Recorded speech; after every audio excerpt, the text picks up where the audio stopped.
A few weeks ago, I lost my dad after he struggled with his health for a long time. My name is Kelly, and sometimes I find myself wishing I could have introduced him to his grandchildren. This thought always brings a heavy sigh. 5 years ago, when I was 37, I got married. On that happy day, my dad and I made a special promise I would be the first to tell him if I was expecting. Sadly, that's a promise I will never be able to keep, and it's the biggest regret I have about my dad. His illness was discovered a year ago, and since then, I did everything I could to be there for him. I visited our childhood home more often, spent many hours at the hospital with my mom, and made sure to call or video chat even more. Despite all of this, I sometimes wonder if it was enough. I'd often think to myself, could I have done more? Lost in thought, I whispered these words, and my mom, always supportive, comforted me, saying, "Kelly, you did everything you could." Your dad knew that, and he was proud. Just then, my sister Julia walked in with a man who looked to be about 45, probably the lawyer. "This is Scott, the attorney," she introduced him, and my mom quickly offered him a seat. As soon as we all sat down, Julia couldn't hold back and mentioned that the lawyer said Dad left us a significant inheritance. I couldn't help but respond, "Julia, you know it's not all yours." That comment instantly changed the mood. My sister and I have always had a rocky relationship, made worse by our dad's illness. Her refusal to visit our dad, even though I tried to bring them closer, didn't help. Her attitude has always been a problem, and it became even more noticeable during these difficult times.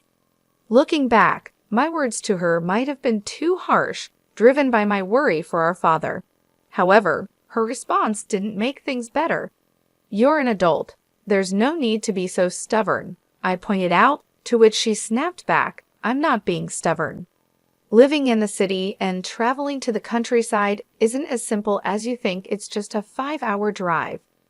I responded, but she argued back, saying that those 5 hours aren't just about time, it costs money. And yes, money is important to her. She told me she's busy and asked me to stop bothering her. That ended our conversation. Despite the distance, I always thought she could make an effort to visit now and then. This belief was a big reason why our relationship started to fall apart. In the end, she never visited our father, and the distance between us only grew. The tension in the room increased until the lawyer stepped in and suggested we all take a moment to calm down. I apologized, saying, "I'm sorry," which seemed to make things a bit better. The lawyer then explained, "As I mentioned over the phone, I'm here about your father's will." My mother, looking confused, asked quietly, "When was this arranged?" The lawyer replied, "A few weeks before he passed. Your father reached out to me. He asked you to come to the hospital?" My mother asked. The lawyer answered, "Yes, I drafted the will there with him, and his primary doctor was there too. It was arranged that the doctor would notify me after your father passed, which is why I contacted you now." The lawyer then took out a white envelope and placed it in front of us. Recognizing my father's handwriting on the envelope, I whispered, "That's definitely Dad's handwriting." Julia, visibly impatient, demanded, "Just get on with it." "What does it say? You know I'm busy." The lawyer, with a slight smile, opened the envelope. Inside, there was a single piece of paper outlining the inheritance, the house, some land, some savings, and a storage shed. We knew about the house and the land, but the mention of a storage shed was new to me. My sister, frustrated, turned to the lawyer and asked, "Wait, what about the farm?" The lawyer echoed, a bit surprised, "Yes, the farm." I explained, our father used to work on it as a hobby. He had run a successful business in a nearby town, but decided to slow down after turning 55, thinking about closing the company to spend more time on his hobbies, including the farm. This new mention of the farm added another layer to our father's legacy and what he left behind during my high school years. I remember saying that I wanted to take life a bit slower. My sister, who was in college at the time, didn't agree with this more relaxed approach. But both my mom and I, worried about my dad's health, supported the idea. "Don't worry about money, Julia. "We've got plenty of savings," my dad reassured her. Though hesitant, she eventually agreed.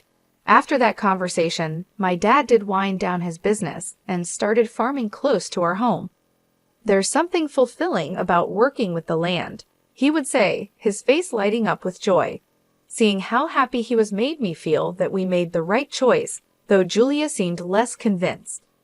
Despite promising to come back home after graduation, Julia chose to build her career near her university and eventually married the CEO of an IT firm she met through her job. That's how things were when my father took up farming until his health started to decline. Julia insisted that the farm be included in the inheritance. At her insistence, the lawyer checked the documents and found that the farm was actually leased land. I had mistakenly thought we owned a large piece of land. Julia seemed disappointed by this discovery, but knowing little about farming ourselves, I felt it might be for the best. The discussion then turned to how the inheritance would be divided. "The house and the surrounding land will go to the wife," the lawyer said. Julia smirked, probably thinking about how the remaining assets would be split. "The rest, including the savings and the storage shed, should be divided between you three," the lawyer suggested. "Savings? That means cash, right?" "I'll take that," Julia said, focusing on the money. "The total savings amount to approximately $300,000, and this sum is not subject to inheritance tax," the lawyer informed us. "I want the $300,000 in cash," Julia declared, feeling like she had won. But this didn't sit well with me, and I spoke up. "Hold on, I don't agree. Why should you get all the cash?" I protested. "Because I'm the eldest," she argued, as if that settled it. "Fine, you can have the storage shed. What's that even worth anyway?" she added dismissively, turning back to the lawyer for more details. "It's the shed next to the farm. Whoever inherits it will own the structure, the land it's on, and anything inside it," the lawyer explained. Suddenly, Julia's attitude changed when she heard there was additional land. It struck me as odd that, even though she was married to a successful CEO, her desire for more seemed never-ending. As the lawyer explained more about the storage shed, he mentioned it came with a small piece of land, about 90 square feet, roughly the size of a small bedroom. He then laid out some photos of the shed for us to see, showing both the outside and inside. The shed looked quite run down from the outside, and inside it only had simple gardening tools like hoses, scissors, and shovels, nothing that seemed particularly valuable. My sister made a face of disgust when she saw the photos. "I don't want this," she said, looking closely at the images. They really just showed everyday items, more valuable for their memories than for money. "Fine, you take the cash. I want nothing to do with that old shed," she said, clearly wanting to distance herself from what she saw as a worthless inheritance. "Hold on, that seems unfair," I protested, realizing how uneven the division was. My sister quickly agreed to take the cash, knowing it was the more valuable option, leaving me with what she saw as worthless. Her insistence made me feel trapped, especially when my mother said, "As long as Julia doesn't complain later, I see no problem with this arrangement." Complain? Why would I? Julia quickly agreed, satisfied with getting the cash, leaving me with the shed. I couldn't hide my disappointment, but before I could argue more, Julia dismissed my concerns, accusing me of being too sentimental. "You care more about our father than money, right?" she challenged, leaving me momentarily speechless. It's true that family should be valued over money, but her quick decision left me feeling unsettled. In the end, my mother inherited the house and land, Julia happily took all of Dad's savings, and I was left with the neglected shed. After agreeing to the division, Julia even signed a document promising not to dispute how the inheritance was split, laughing confidently as she did so. I couldn't contain my frustration and later expressed my disappointment to my mother. "Why didn't you support me?" I asked, feeling let down. My mother insisted she had helped, claiming that her involvement made sure I got the shed. "But I'm not happy with just the shed," I argued, unable to see its value. You might find something unexpectedly wonderful if you give it a chance, my mom suggested, trying to be optimistic. Despite my frustrations, her words sparked a faint glimmer of hope. Maybe there was more to the shed than it seemed, a thought that left me wondering. I tried to make sense of the day's events. After getting the key from the lawyer, I walked to the shed, which was beside a field about 15 minutes away from our house. The path was quiet and rarely used, adding to the peaceful yet somber atmosphere. The field, which my father had leased until he recently went into the hospital, was now empty, giving the place an untouched and solemn feeling. When I unlocked the shed, I was greeted by a thick layer of dust, showing how long it had been neglected. "Wow, it's really dusty," I said, noticing the heavy scent of disuse in the air. Even though I felt a bit disappointed at first, I still hoped to find something special of my father's, maybe a keepsake hidden inside. As I looked around the shed, it quickly became clear that it was just a simple space filled with farming tools. These items might have held sentimental value, but they didn't seem particularly special at first glance. I thought to myself, maybe I should just take what's inside for now, as I scanned the dim and cluttered surroundings. Then I noticed something odd about the shed's size. It seemed smaller on the inside than it did from the outside, which puzzled me. Was it a trick of the light, or was my mind playing tricks on me? I stepped outside to get a better look, still curious about the strange difference. Driven by curiosity, I decided to explore the outside of the shed. As I walked around to the back, hidden among a dense group of trees, I found a second door. "Wait, another entrance?" I gasped. From inside the shed, there had been no sign of this door. It looked like there was only one way in and out. This discovery hinted at a hidden space, only accessible from this secret back door.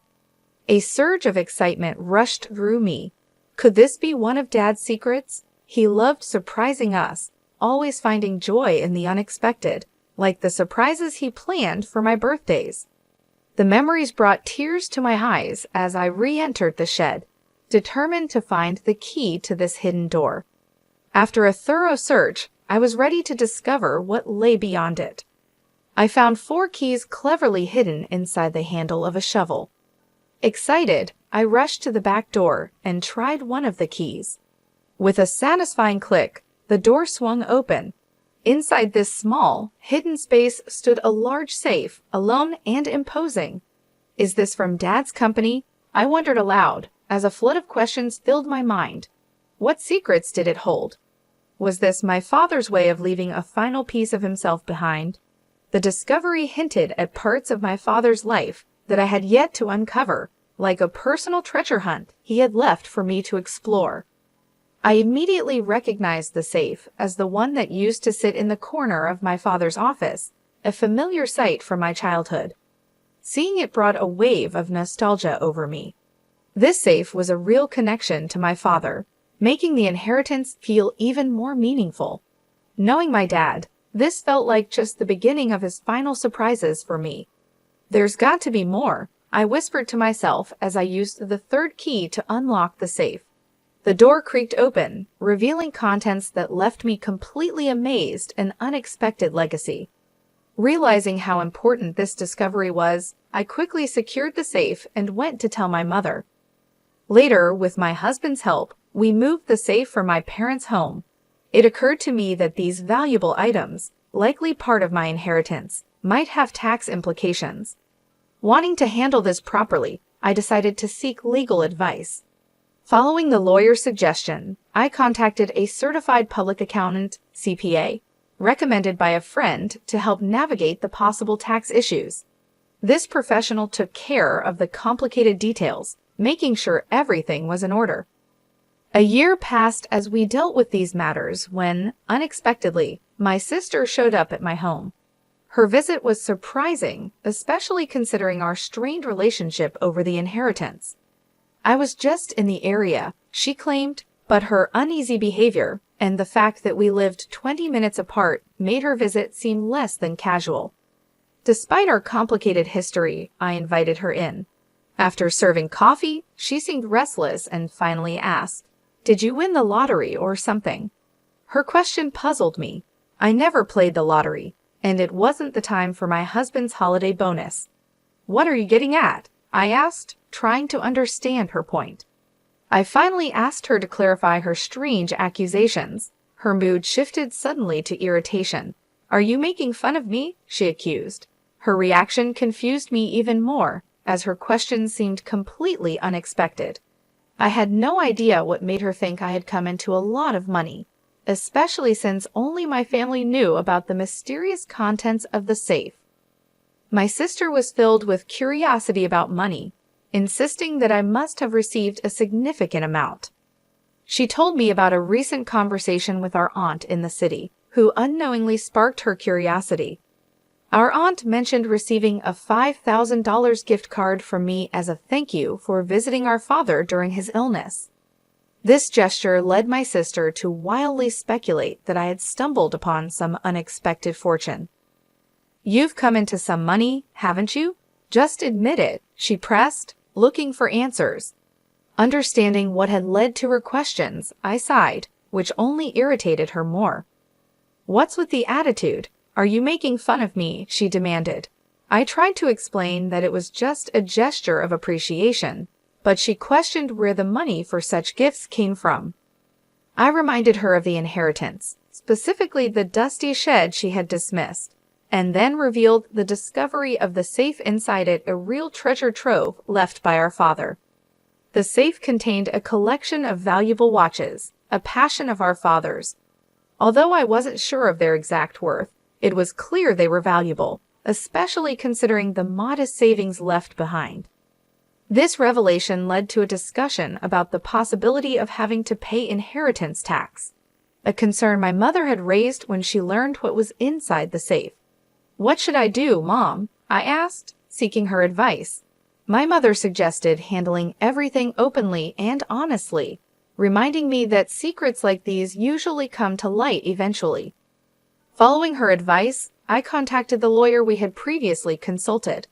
The lawyer explained that the value of inherited items determines whether inheritance tax applies. This led me to take the responsible step of accurately declaring the inheritance and ensuring I was complying with all the legal and financial requirements of my newfound wealth by seeking professional advice. I found out that a certified public accountant, CPA, could help manage the valuation and tax obligations of the inherited watches for me. Trusting the CPA with this task, we discovered that the collection was worth an incredible $500,000. Because of their high value, it was clear that inheritance tax needed to be paid. The sensible advice was to keep only the watches that held sentimental value to me and sell the others to someone who could appreciate and afford them. This approach not only made financial sense, but also felt right emotionally. From the money made from the sale, I was able to cover the inheritance tax and also send gift cards to relatives who supported us during my father's illness. This is what had sparked my sister's curiosity. Among the keepsakes, I chose to keep my father's pocket watch. It wasn't worth much in terms of money, but it was rich in memories. I shared this story with my sister, showing her the pocket watch and trying to explain its sentimental value. However, her reaction was lukewarm. She seemed more interested in what was sold than what was kept. When she asked about the remaining watches and the safe, I told her it was our mother's house and explained its size and importance to our father's business. Her response was thoughtful, which left me feeling uneasy about her intentions. However, she left without asking any more questions, much to my relief, though I couldn't shake off an unsettling sense of worry. My fears were somewhat confirmed that very night when I received a distressing call from my mother, urging my husband and me to come to her house quickly. As we approached, the scene was alarming: red lights flashing in the darkness, police cars stationed outside. Pushing through the gathering crowd, I found my mother and learned what had happened. She had been getting ready for bed when she heard strange noises that startled her. It sounded like someone was frantically searching through the house. With no one else home to help, my mother made a quick decision to escape through a window, driven by fear and desperation. Her description of the situation was unnerving, painting a picture of a night filled with panic and uncertainty. Under the cover of darkness, my mother had noticed the eerie glow of a flashlight moving inside the house, confirming her fears of a burglary. In a state of panic, she made her escape. She sought help from our neighbor, who, after seeing the suspicious activity, quickly called the police, convinced that a burglar was in the house. But the supposed intruder was actually my sister, Julia, who had decided to search the safe after hearing about my inheritance earlier that day. Without knowing her intentions, both my mother and the neighbor were understandably alarmed. When the police arrived, the situation escalated. Julia, caught off guard and feeling guilty, tried to flee the scene in a panic. Ironically, as she attempted to escape, she collided with the safe, causing it to tip over and trap her underneath. This accident led to her being rushed to the hospital with complaints of leg pain, leaving us all in disbelief over her reckless actions. After this chaos, my mother and I found ourselves apologizing to the responding officers for the misunderstanding. I also felt the need to inform Julia's husband about the incident, only to learn from him that Julia had been hiding a significant amount of debt due to her extravagant spending on luxury items. Their recent argument had ended with her storming out, determined to borrow money from our mom to settle her financial troubles. What we didn't know was that she had already used up her inheritance in an attempt to pay off her debt. Julia's husband, already stressed from discovering her financial mismanagement, declared his intention to divorce her after hearing about her latest escapade. This revelation explained Julia's desperate actions that night, which led to a tense scene at the hospital where her husband brought up the subject of divorce. The entire ordeal turned into a dramatic clash, highlighting the serious consequences of Julia's actions and the turmoil they caused in our family. Julia was adamant, insisting, "I'm not getting a divorce, absolutely not." But the reality of her situation became clear when her husband presented the divorce papers. Faced with undeniable evidence of their broken relationship, she had no choice but to sign them. Now confined to her hospital bed, with a mix of shock and resignation, she was flipping through a part-time job magazine, clearly thinking about how to tackle her debt with new employment.